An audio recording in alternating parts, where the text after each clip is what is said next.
Hello sir, నేను rising star అనే magazine నుండి ఫోన్ చేస్తున్నాను. చెప్పండి. మీ ఇంటర్వ్యూ ఇస్తా అన్నారు కదా, ఎప్పుడు రమ్మంటారో అని. ఇంట్లోనే చేస్తారా లేక బయట ఎక్కడ పర్లేదా? ఎక్కడైనా పర్లేదు సార్. అయితే ఒక 1 అవర్ తర్వాత RK పిచ్చుకొచ్చేయండి.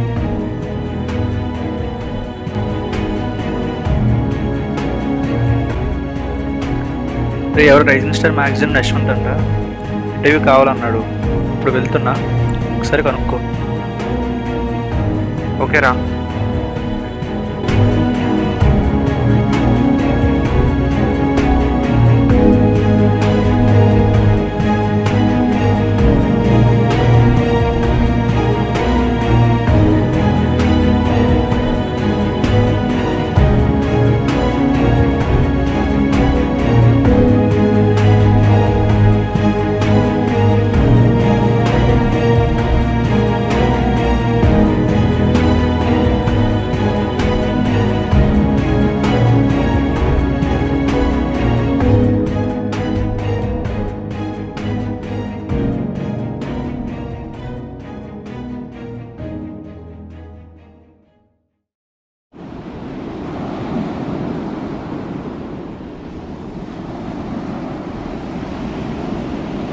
Hi sir.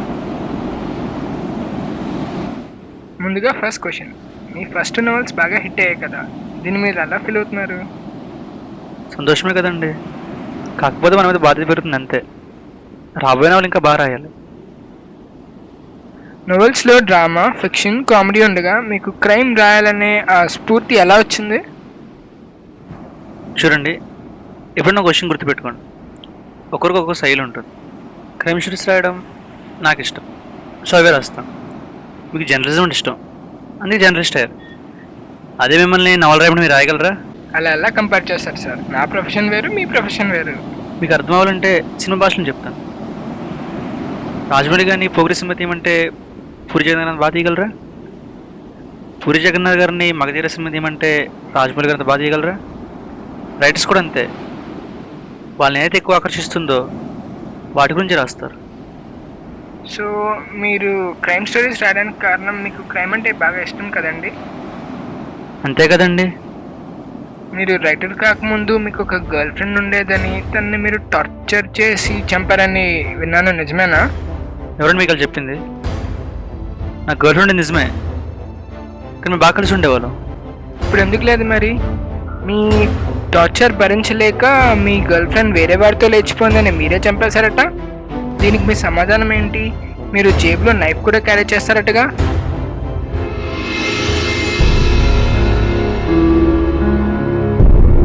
Okay okay, cool sir. ఇంకా వేరే ఏదైనా మాట్లాడదాం. మీ లేటెస్ట్ నోవెల్ సినాప్సిస్ చెప్పండి.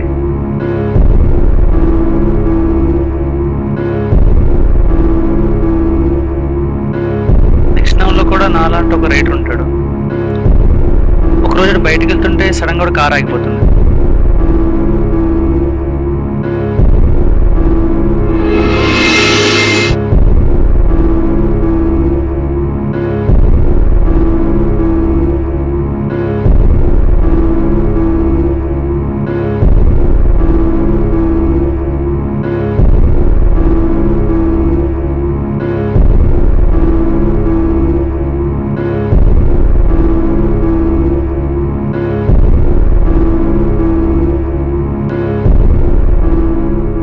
సార్, సుదీప్ గారు మీరేనా? అవునమ్మా. సైకో నోవెల్ రాసింది మీరే కదా సార్? యా. ఏంటి సార్, కార్ ట్రబుల్ ఇచ్చిందా? అవునమ్మా, కార్ స్టార్ట్ అవ్వట్లేదు. Sir, if you don't mind, ఈరోజు నైట్ మీరు మా ఇంట్లో ఉండి రేపు మార్నింగ్ వెళ్ళిపోవచ్చు. ఎందుకు లేవయ్యా, నేను ఎందుకు ఇబ్బంది పెట్టడం? ఈ నైట్ నేను ఏదో ఒకటి చూసుకుంటాలే. ఇబ్బంది ఏముంది sir, it will be my pleasure. Sir, ఈ టైంలో మెకానిక్స్ దొరకడం కూడా కష్టం. Please come to my house sir, నాకు ఎటువంటి ఇబ్బంది లేదు. సరే, నీ ఇష్టం, వెళ్దాం పద.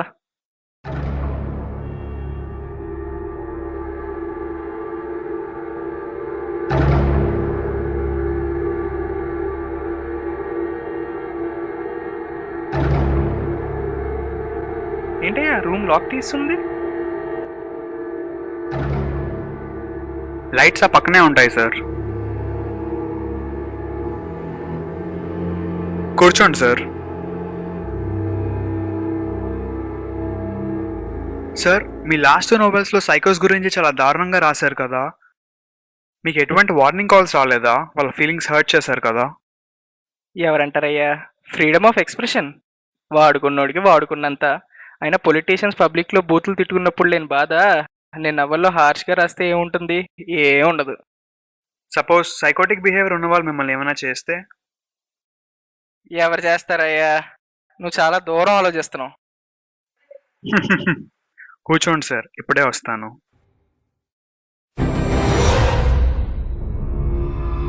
అబ్బా, ఛా, ఏమైంది? నన్ను ఎవరు కట్టేశారు?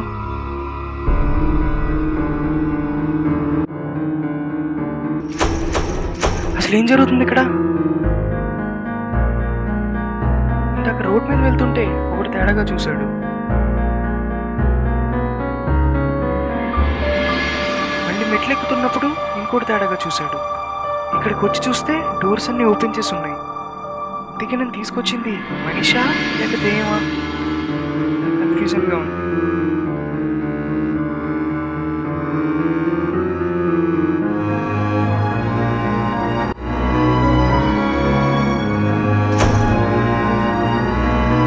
డోర్ ఎలా క్లోజ్ అయింది? నువ్వా? ఎక్కడికి వెళ్ళావు ఎంతసేపు? నా చేతిలో ఎవరు కట్టేశారు? ఇంకా అర్థం కాలేదా? నేనే కట్టేశా. నువ్వా? నువ్వెందుకు కట్టావు? అంటే మీరు సైడ్. ప్లీజ్ సార్ నన్ను ఏం చేయకండి సార్, నన్ను వదిలేయండి సార్. మేమెందుకు ఏం చేయకూడదు? మేము మాత్రం ఏం చేసాం? మాకు ఫీలింగ్స్ ఉండవా? మా మనోభావాలు హర్ట్ అవ్వా? సార్ ప్లీజ్ సార్ నన్ను ఏం చేయకండి సార్, ప్లీజ్ సార్ నన్ను వదిలేయండి సార్. నువ్వు ముందు ఇక్కడి నుంచి బయటకు వెళ్తే కదరా నిన్ను మామూలుగా చంపను. సార్ వదిలేయండి సార్, జీవితంలో ఇంకా నవ్వాలి సార్ ఆయన సార్, ప్లీజ్ సార్ వదిలేయండి సార్. సరేరా, ఒక గేమ్ ఆడదాం, నీ ఫేట్ డిసైడ్ చేద్దాం. చంపాలి. ఎవరైనా ప్రపోజ్ చేయడానికి రోజు వాడతారు, వీడు చంపడానికి వాడుతున్నాడు. వీడి సైకోయిజం తగలయ్యా. ఇలా ఇరుక్కున్నాను ఏంట్రా బాబు? చంపాలి, చంపద్దు. చంపాలి, చంపద్దు. నాకు ఇది బోర్ కొడుతుంది, కాసేపు మాడుకుందాం. నువ్వు మంచి రైటర్ అని నీ ఫీలింగ్ కదా, ఒక మంచి కథ చెప్పి నన్ను ఎంటర్టైన్ చేయి. చంపుతానంటే కథలకి నిండి వస్తాయి సార్. సర్లే, గేమ్ మళ్ళీ స్టార్ట్ చేసుకుందాం. ముచ్చట పడుతున్నావు కదా. చంపాలి, చంపద్దు. చంపాలి, చంపద్దు. చంపాలి, చంపద్దు. చంపాలి, చంపద్దు. ఏరా అంతా నీ ఇష్టమేనా? ఈ రోజు నాకు నచ్చలేదు, ఇంకో రోజుతో ట్రై చేద్దాం. ఇప్పుడు ఈ రోజే నీ ఫేట్ డిసైడ్ చేస్తుంది. చంపాలి, చంపద్దు. చంపాలి, చంపద్దు. చంపాలి, చంపద్దు. చంపాలి, చంపద్దు.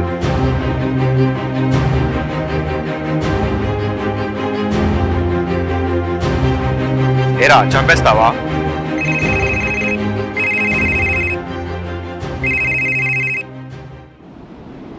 నేను చూసుకుంటాలే.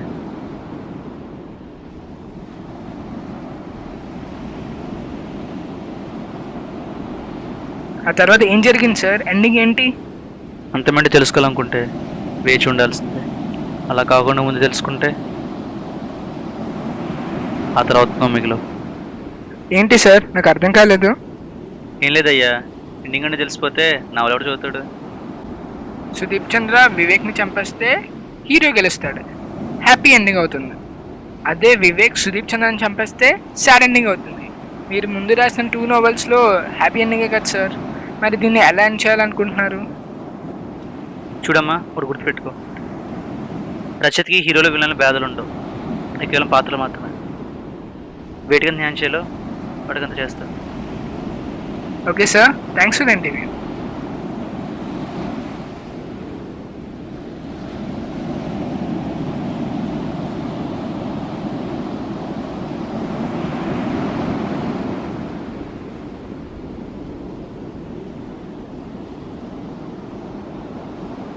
సార్, ఆ మర్డర్ అయిన అతని పేరేంటి? సుదీప్ చంద్ర. సుదీప్ చంద్ర అన్న.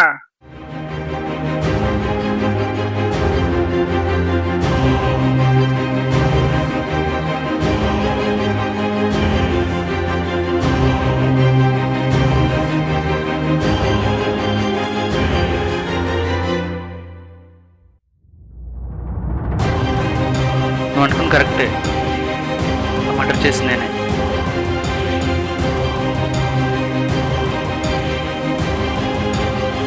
నీకు ముందే చెప్పా, అంతమంది తెలుసుకుంటే నువ్వు మిగిలవని. నీకు ఎలా తెలిసింది? రే అడిగాడు. షిప్లో తెచ్చాడు.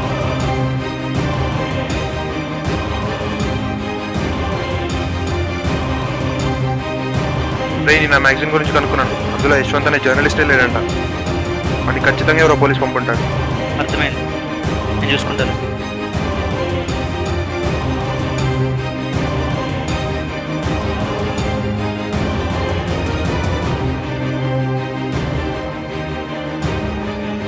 రే ఇన్స్పెక్టర్, అనుమానాలు వస్తే సాక్ష్యం సంపాదించాలి. ఇలా మనుషులు పంపితే సవాలుగానే మారుతారు. నువ్వు నన్ను పట్టుకోలేవు, ఎందుకంటే అందు దృష్టిలో నేను ఒక రచయితని. ఎవరికీ తెలియదు, నేను సైకో.